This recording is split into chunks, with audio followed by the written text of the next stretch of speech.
नमस्कार, विंध्या टाइम्स में आपका स्वागत है। दोपहर तक की दो बड़ी खबरों के साथ हाजिर हुए हैं।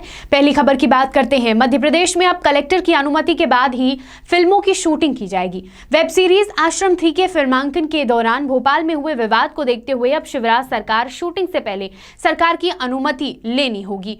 प्रदेश में फिल्मों की शूटिंग को लेकर गृह विभाग ने गाइडलाइन तैयार कर ली है और इसे जल्दी जारी कर दिया जाएगा। गृह मंत्री नरोत्तम मिश्रा ने कहा कि अब स्थानीय स्तर पर कलेक्टर की अनुमति के बाद ही फिल्मों की शूटिंग की जा सकेगी। भोपाल में वेब सीरीज आश्रम 3 की शूटिंग के दौरान बजरंग दल के कार्यकर्ताओं ने विरोध प्रदर्शन किया था। इसको लेकर गृह मंत्री ने भी कहा था कि धार्मिक भावनाओं को आहत करने वाले दृश्य फिल्माए ही क्यों जाते हैं।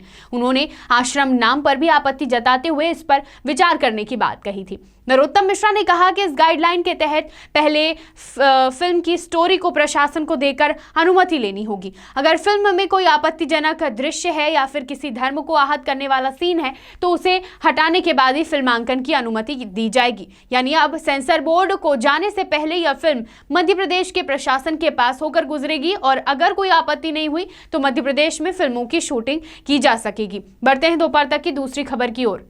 मध्य प्रदेश पंचायत चुनाव की तारीखों के ऐलान के बाद अब तैयारियां बहुत तेजी से हो गई हैं।